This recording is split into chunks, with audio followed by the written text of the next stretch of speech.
عن جابر ابن عبداللہ الانصاری،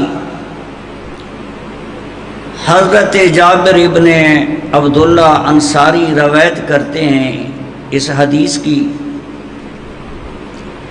اور انہوں نے یہ روایت کی سیدہ طاہرہ حضرت فاطمہ الزہراء صلوات اللہ علیہا سے۔ سیدہ فرماتی ہیں کہ ایک دن میرے بابا میرے گھر میں تشریف لائے، کہا میرے نور نظر سیدہ طاہرہ، میں اپنے جسم میں ذوق محسوس کر رہا ہوں، کمزوری محسوس کر رہا ہوں، چاہتا ہوں تیری چادر ہو مجھے سکون مل جائے۔ سیدہ نے بابا کے حکم کی تعمیل کی، اپنی یمنی چادر اپنے بابا کی خدمت میں پیش کی۔ سید الانبیاء نے بطول عذرا کی چادر کو اوڑھا، اور بطول کی چادر وہ عظیم چادر ہے جس میں مصطفیٰ کو بھی سکون مل جاتا ہے۔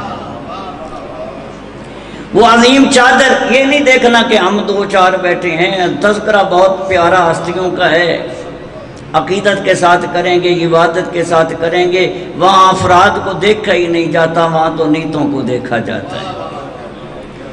آپ جس مسلک جس نظریے کو مانتے ہیں، ہم نے ان اصحابہ کی عزت کی ہے، ان اصحابہ کا احترام کیا ہے، ان کے مال و منال دولت کو نہیں ہم نے دیکھا، ہم نے یہ دیکھا در بطول پہ خلوص نیت سے آیا کون۔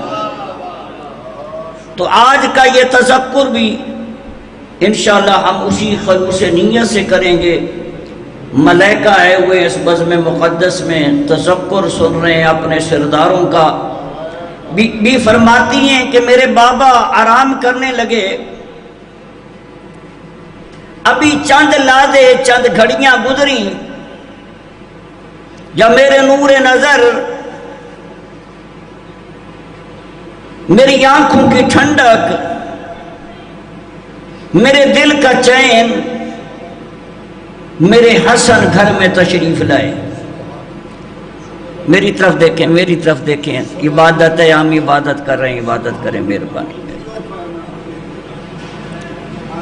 سب سے پہلے میرے مولا نے جو کام کیا ہے وہ اپنی ماں کی چہرے کی زیارت کرنے کے بعد ماں پہ سلام پیش کیا ہے، اور ہمیں درس دیا ہے کہ جب بھی با ادب بچے گھر میں داخل ہوتے ہیں تو اپنے بزرگوں کو سلام کرتے ہیں۔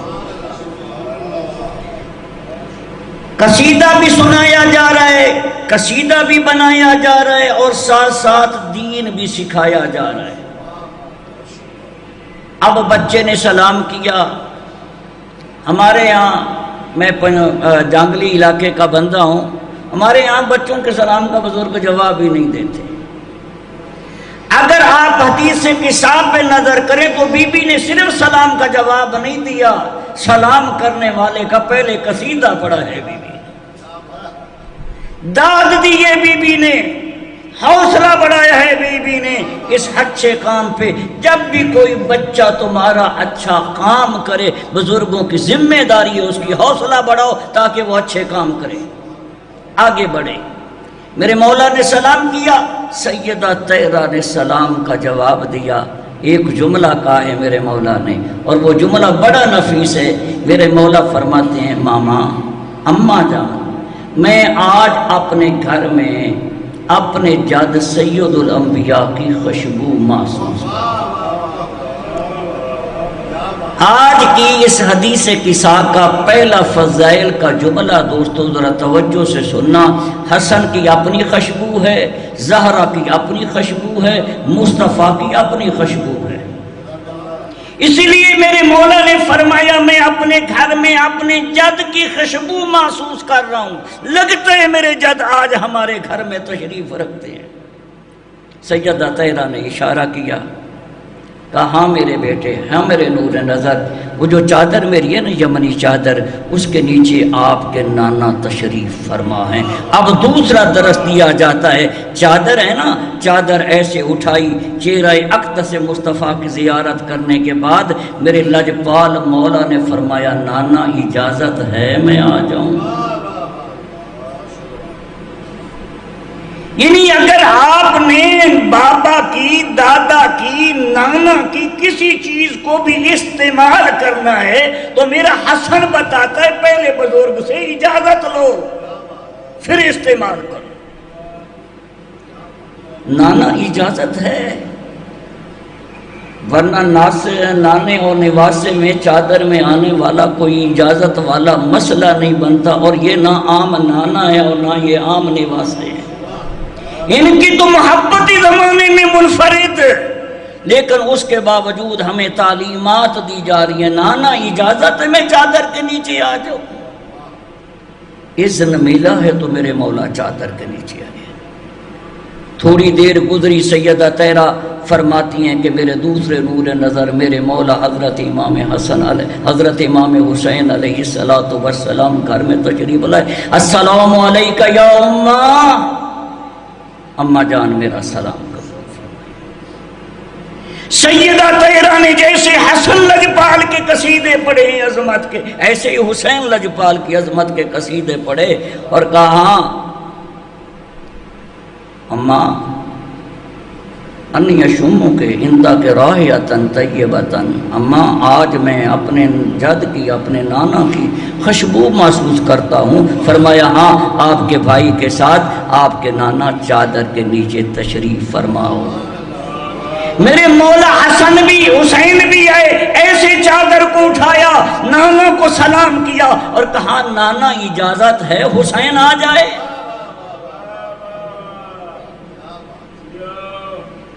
خدا کی قسم حسین اور مصطفیٰ کا جو رشتہ ہے نا، میں نے فضائل حسین ابن علی میں پڑھا ہے کہ مصطفیٰ فرماتے ہیں اس پوری کائنات میں جس ہستی سے مجھے سب سے زیادہ محبت ہے اسے حسین ابن علی کہتے ہیں،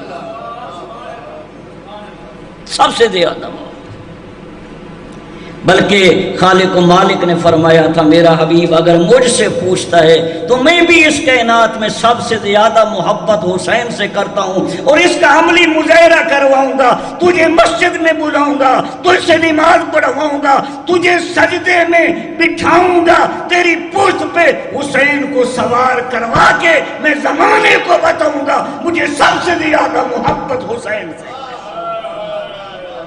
مجھے سب سے زیادہ محبت حسین کی ہے۔ بھائی مجھے اشارہ کر دینا، میں آپ کا ٹائم نہیں کھانا چاہتا۔ چلو ماشاءاللہ، جزاک اللہ ماشاءاللہ۔ تو اب یہ دونوں شہزادے اس چادر کے نیچے تشریف فرما ہوتے۔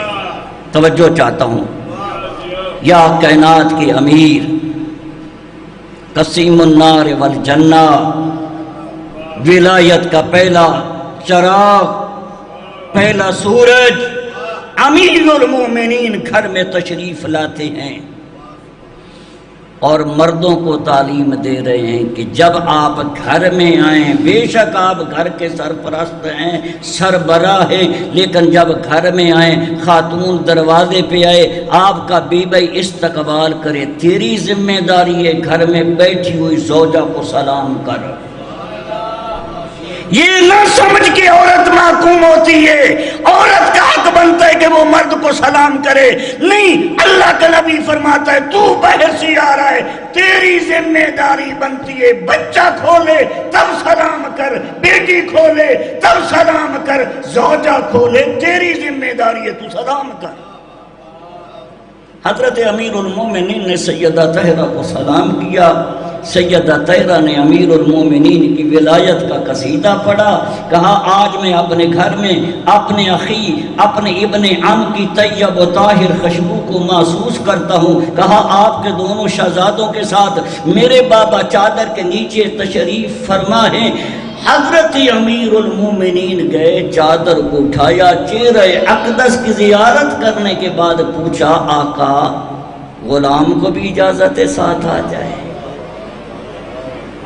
خدا کی قسم اس سے بڑا حضرت امیر المومنین فرماتے ہیں میری عظمت کا قصیدہ کوئی نہیں کہ انا عبد من عبید محمد، میں ہوں مصطفیٰ کا غلام۔ یہ کل نعرے لگے آپ نے دیکھا، شان رسالت کی ریلیاں نکلی پورے ملک میں، اور غلام ہیں رسول کے غلام ہیں، یہ نعرے لگے۔ دوستو غلامی رسول کا پتہ ہی نہیں چلتا جب تک بندہ در علی پہ نہ آئے۔ در علی پہ آئے گا تو پھر علی اسے سمجھ آئیں گے کہ غلام مصطفیٰ کہتے کسے ہیں۔ اگر آپ نے غلام مصطفیٰ کو محسوس کرنا ہے تو پھر اپنے اندر کردار علی پیدا کر، پھر اپنے اندر کردار علی پیدا کر، محبت علی پیدا کر، پھر تجھے پتہ چلے گا کہ غلامی کیا ہے۔ امیر المومنین چادر کے نیچے تشریف فرما ہوئے، اب سیدہ طاہرہ نے کسی اور کی انتظار نہیں کی، کسی اور کی انتظار نہیں کی، خود بھی آگے بڑھتی ہیں۔ بابا اجازت ہے میں چادر کے نیچے آ جاؤں؟ میں یہاں ایک جملہ فضائل کا کہنا چاہتا ہوں، بی بی اگر تو نہیں آئے گا تو جبریل کیسے آئے گا؟ اگر تو نہیں آئے گا تو قرآن کی وحی کیسے نازل ہوگی؟ اگر تو نہیں آئے گا تو وہ طہارت کا قصیدہ کیسے یہاں زمین پہ پڑھا جائے گا؟ میری بیٹی جب تک تو نہیں آئے گی تو یہ بزم مکمل کیسے ہوگی؟ جب بی بی اس چادر کے نیچے تشریف فرما ہوئی تو اب مصطفیٰ نے اپنے ہاتھوں کو آسمان کی طرف بلند کیا اور کہا میرے خالق اللہم ہؤلاء اہل بیتی، میرے اللہ یہ میرے اہل بیت، خاصتی و حمتی، یہ ہے میرے خاص الخاص، یہ ہے میرے حامی، یہ ہے میرے ناصر، لحم کا لحمی، جسم کا جسمی، دم کا دمی، یہ میرے سارے کچھ ہیں۔ فجعل صلواتک و برکاتک و رحمتک و غفرانک و رضوانک علیہا و علیہم فَاذْهَبْ عَنْهُمُ الرِّجْسَ أَهْلَ الْبَيْتِ وَيُطَهِّرَهُمْ تَطْهِيرًا۔ جب اللہ کے نبی نے آسمان کی طرف اپنے ہاتھ کی انگلی کو بلند کیا اور ان ہستیوں کا تعارف فرمایا تو پھر ایک قصیدہ خالق نے بھی پڑھا، ملائکہ کی بزم میں پڑھا، سبحان سماوات کے درمیان پڑھا۔ خالق نے فرمایا میرے ملائکہ سنو، اے آسمان کے باسیوں سنو، یہ جو آسمان کا شامیانہ ہے نا یہ میں نے ان کی محبت میں بنایا، یہ جو زمین کا فرش ہے میں نے ان کی محبت میں بنایا ہے، یہ جو میں نے دریاؤں میں کشتیوں کو روانی دی ہے ان کی محبت میں بنائی ہے، یہ چاند سورج یہ چمکتے ہوئے ستارے بلکہ کائنات کا ذرہ ذرہ میں نے ان کے صدقے میں بنایا ہے، اگر میں انہیں نہ بناتا تو کائنات کی کوئی شے نہ بناتا۔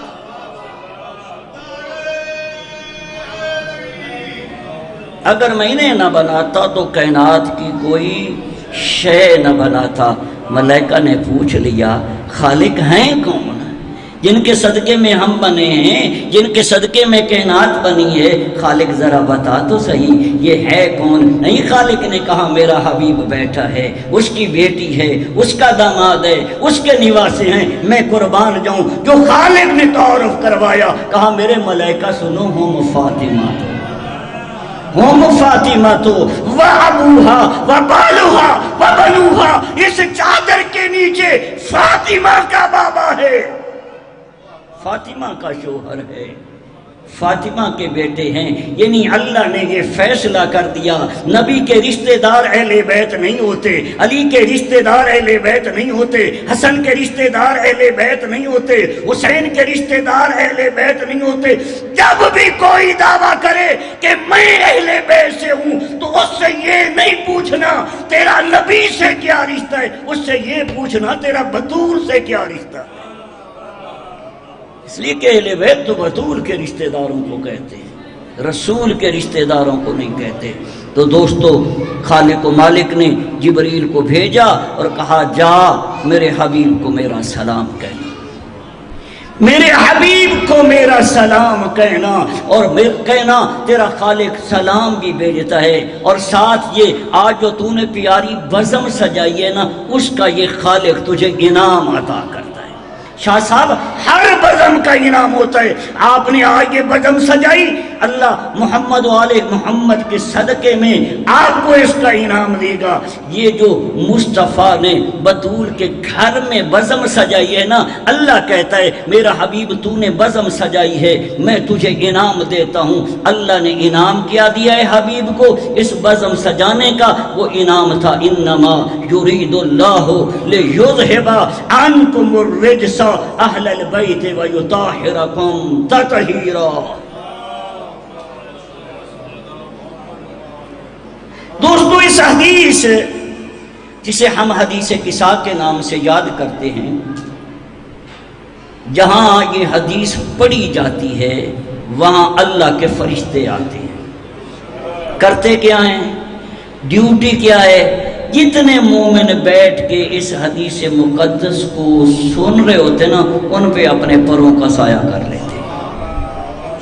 یہ بھی شامیانہ، آپ کے اوپر ایک چھت کا شامیانہ ہے، اس کے نیچے ملائکہ کے پروں کا شامیانہ ہے، جس کے نیچے بیٹھ کے مومنین حدیث کسا کا یہ قصیدہ سن رہے ہیں۔ اور پھر میرے مولا حضرت امیر المومنین نے فرمایا جو لوگ اس محفل مقدس میں آتے ہیں اللہ ان کے گناہوں کو معاف کر دیتا ہے، اللہ ان کی دعاؤں کو قبول کرتا ہے، اللہ ان کے رزق میں وسعت کرتا ہے، بیمار ہے تو اللہ صحت دیتا ہے، پریشان حال ہیں تو اللہ پریشانیوں کو دور کرتا ہے۔ میں بھی دعا کرتا ہوں، شاہ صاحب نے بڑے خلوص نیت سے ہر سال اہتمام کرتے ہیں، اس سال بھی بڑے خلوص نیت سے انہوں نے ہمارے برادر سید شریف حسین شاہ صاحب نے اہتمام کیا ہے۔ خدا بند متعال ان کی سائی کو اپنی بارگاہ میں قبول و منظور فرمائے۔ کریم انہی پاکوں کی ہستے میں صدقے میں میرے اللہ ہمارے برادر کے رزق میں وسعت عطا فرما، کاروباروں میں ترقیاں عطا فرما، تیری بارگاہ میں جتنی التجائیں التماس اور دعائیں ان کی کریم اللہ انہیں پورا فرما۔ خصوصاً میرا مالک و خالق یہ جو خلوص نیت سے ذکر جو محفل جو سجائی گئی ہے، میرا اللہ اسے اپنی بارگاہ میں قبول و منظور فرما، دنیا میں بھی پاکوں کی نصرت اور مدد ہمیں عطا فرما، آخرت میں بھی ان پاک و پاکیزہ ہستیوں کی مدد اور نصرت ہمیں عطا فرما، ہم سب کو کامیابیاں عطا فرما، کامرانیاں عطا فرما۔ اور ایک اونچی آواز سے میرے ساتھ آمین کہنا ایک خصوصی میری دعا ہے۔ میرے اللہ میری قوم میں اتحاد کو پیدا فرما دے، میری قوم میں اتفاق کو پیدا فرما دے، میری قوم کو ایک دوسرے کی عزت کرنے کا شعور عطا فرما۔ میرا مالک و خالق ہم سب کو نیک بنا دے، سجدہ گزاروں کے ماننے والے ہیں، میرے اللہ میری قوم کو سجدہ گزار بنا دے، عبادت گزاروں کے ماننے والے ہیں، میرے اللہ میری قوم کو عبادت گزار بنا دے۔ جو سب کا غلطیاں کوتاہیاں ہو چکی ہیں میرے اللہ انہیں معاف فرما دے، جو زندگی کے چند لمحات چند گھڑیاں باقی ہیں تیری بارگاہ میں میرے اللہ، جن کی ولا اور محبت نے ہمارے دل میں رکھی ہے میرے اللہ، ان کے کردار، ان کے گفتار اور ان کے اقوال سے ہمیں محبت کرنے اور ان پہ عمل کرنے کی توفیق عنایت فرما۔ اس مشن کے حقیقی وارث امام زمان کے ظہور میں تعجیل فرما، ان کے ناصروں میں ہمارا شمار فرما۔ ربنا تقبل منا انك انت السمیع العلیم، آمین یا رب العالمین۔ اللہم